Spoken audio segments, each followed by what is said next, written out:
So we are at Saturday, week 5, Saturday afternoon, no less. There are 24 days left until the bar exam, so a little over 3 weeks to go. And when I figured that out last night, I started freaking out a little bit, as is understandable, because this is a major test, and I think even if I were to have a year to prepare for it, I would not feel ready, because there is just such an immense volume of information and such a nuanced amount of distinctions. Or the distinctions are nuanced. How about that? It's not a nuanced amount.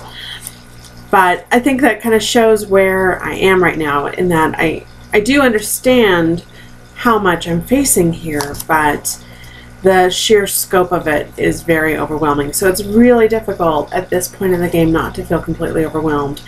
And that's been a lot of where my head has been this week.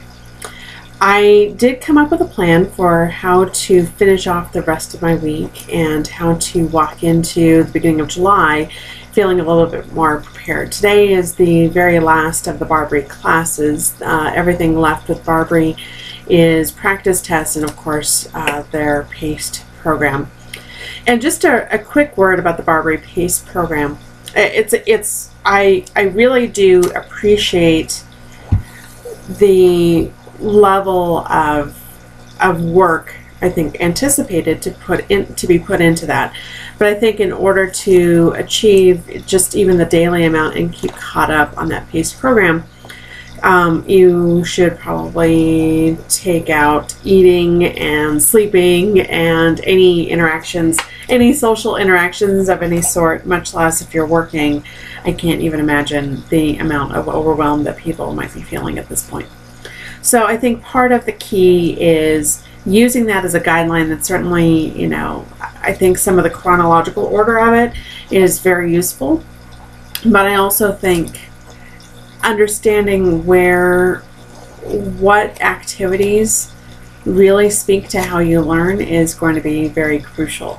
Right now, in terms of the PACE program, I'm about 46% through, which is pretty good considering I think what I was walking in here with in terms of some of the disadvantages and the feelings of no confidence and whatever else. I would certainly love to be further along on that, but it's not so much of the checklist as it is about how much am I really understanding. So I have a plan, and that is to get caught up on the lectures, because I do think the lectures give me a different idea of how to organize the information in a digestible sort of way. So far, yeah, the most useful lectures have been constitutional law, criminal law, and contracts, all C's. I still have, I have a board back here with all of my to-do list for the lectures. I still have secure transactions, which I'm not looking forward to, and that's going to be the one where I'm going to have to reward myself pretty heavily for having gotten through that. Federal criminal procedure, or civil procedure, which I haven't had to work with in several years, but I really loved that class in law school, so that's sort of a treat and reward for me, I think. Criminal procedure, which is difficult for me to wrap my head around, but for some reason I've been testing really, really well on it. Corporations. Again, I think you might remember the video where I said, you know, anything commercial, my head just kind of blocks out. So that's going to be another one where I'm going to have to swallow that pill. And I think corporations might be the next one that I do, just so I can get that over and done with and get that out of the way. And then family law. Family law is something that I work with every single day as a mediator. So it's going to be hard for me not to take that for granted. The other plan is to do 2 essays a day, since I've been avoiding essays. That instead of focusing on the multi-state questions, I have to start focusing a lot more on the essays, so I get more comfortable and more confident with them. And then obviously continuing to make flashcards. The flashcards, writing it down and putting it into my own words, which is putting it into my own words. That's the crucial step. is putting it into a way that I will understand it, and yet when I recite it back for the bar exam, especially on the essays, it'll be something that still qualifies as a decent answer. But the flashcards are also where I put little things like relating it back to pop culture, something like that, where I can put it into terms that are, quote, real life. But, you know, some of my favorite shows, for example, are White Collar and Castle and whatnot. So if I can put them into terms like in, for example, White Collar brings up a lot of these crimes and the criminal procedure that goes along with it, so that helps me digest it a little bit better. And so I'll put those little code words on the flashcards themselves, and that ends up being helpful. And then also I want my goal before by Monday is to finish up any other MBE practice tests that have been assigned by Barbary up to this point. So that means a lot more criminal law. I need to finish one more contracts, and then finish up evidence and criminal, or did I say criminal law? Whatever. There's a lot of that. So I don't know if that's going to get done by Monday. That's definitely going to get done by Wednesday. But here's the problem, and here's what's been sort of holding me back, is Murphy's Law does exist. I am extremely arachnophobic. Now, I don't go into hysterics like some people do when their phobias are triggered, but for me, I've spent a lot of long, hard work over my years of, you know, because I've had this phobia since I was 12, of going through and being a lot more calm in how I respond to spiders. Well, yesterday I had a major encounter with spiders, and I don't mean just seeing one. I mean, like, they came crawling out of this fountain that I have on my desk that you can hear flowing right now, because I am determined now that if the fountain is flowing, then the spiders won't be able to nest in there, and that's exactly what happened. They had a bunch of little babies, and yeah, trigger warning. For me, even talking about it gives me the creeps. So inevitably, during the bar exam, you are going to encounter things that trigger you. Whether they be, you know, things like phobias like that, or family things that come up that you just don't feel like you can not pay attention to. I don't like using double negatives, but that's sort of what happened. And I don't have advice for that, because I feel like last week I succumbed to that, or I'm sorry, yesterday I succumbed to that, and Thursday I succumbed to that as well, because I think I was working through a lot of my own personal insecurities about the bar exam, and especially my past attempts on it, and trying to reconcile that with what I'm doing now, and still trying to feel like I can do this. The only words of advice that I have, which is sort of how I dealt with it, is you encounter something like that, honor yourself and take an hour, 2 hours off, and just not think about the bar exam, not berate yourself or beat yourself up for it, because you are going to encounter stuff that scares you. You are going to encounter stuff that is trying to throw you off, and it's not like someone's in the background, you know, conspiring to throw you off, but it's sort of what the stress of this event will lead you to. So you take time off, you honor yourself, and then you decide to do one thing. And I don't care what that thing is. I don't care if it's doing something passive like listening to a lecture, or if it's going over the practice questions that you got wrong last week. Something. Do something. Take a step. A step is still a step closer to passing the bar exam. And then you take that step, and then you take another step, and then you take another step, and then you look back and you admire yourself for taking that step and for deciding to continue to move on despite the problems that you have encountered along the way, and my problems are going to be different than your problems, and your problems are going to be different than the problems of other people who are encountering this exam. And for the loved ones that are trying to support their family throughout this, encourage them to take that time, take that hour, 2 hours, 3 hours, afternoon, whatever, to breathe through it and center themselves again and feel right with themselves. Not totally, but enough, so that they can take that one step. And if that step is, I don't care what it is, reviewing flashcards, reading, watching a lecture, whatever, just do something to continue moving forward. There's so much in this process that makes you feel like you are moving backwards. And that's where a lot of my mood swings comes from, is that there's so much that is discouraging. As you are taking the bar exam, as you're doing practice questions, you get a 44% on something, and the first thought that goes through your head is, oh my God, I'm not going to pass the bar exam.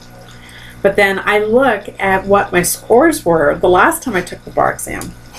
And if I were to have just gotten only what I got right between the preview, the Barbary preview, and the first set of drills that I've done in each subject, I would have passed with that score alone. I would have gotten 120 questions right. That is fantastic. That is so big, so amazing. And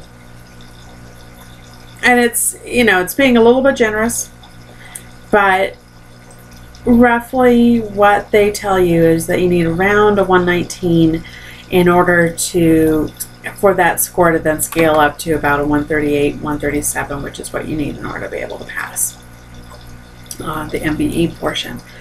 And so that is, I'm using whatever I can to get myself there, to get myself to that point where it looks doable, where there's a light at the end of the tunnel, where there's hope, because even a glimmer of hope is better than, I think, what a lot of us have when we walk into the bar exam.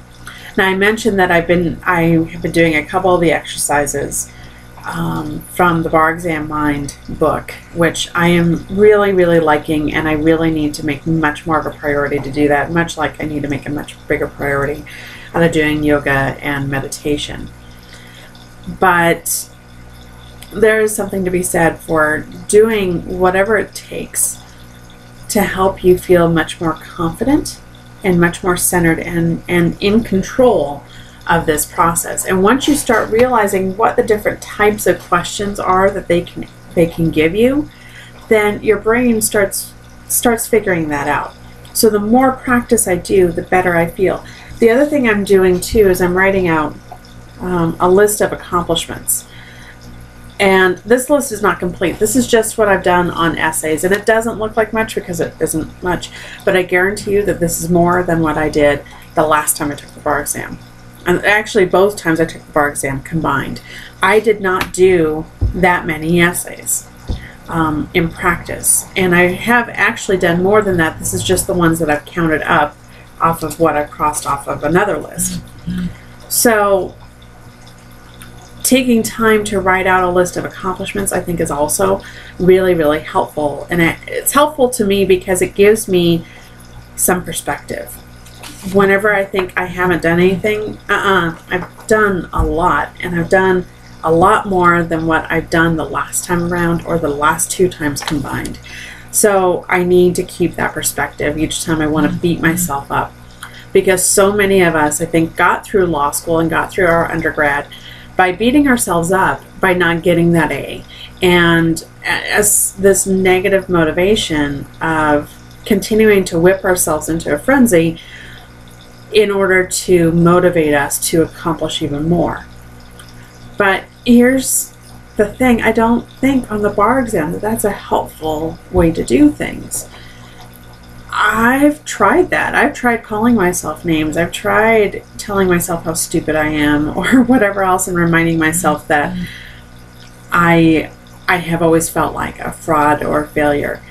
You know what? That's just my insecurity talking. That's just all of those things that have kept me down, and that kept me down the last few times I took the bar exam.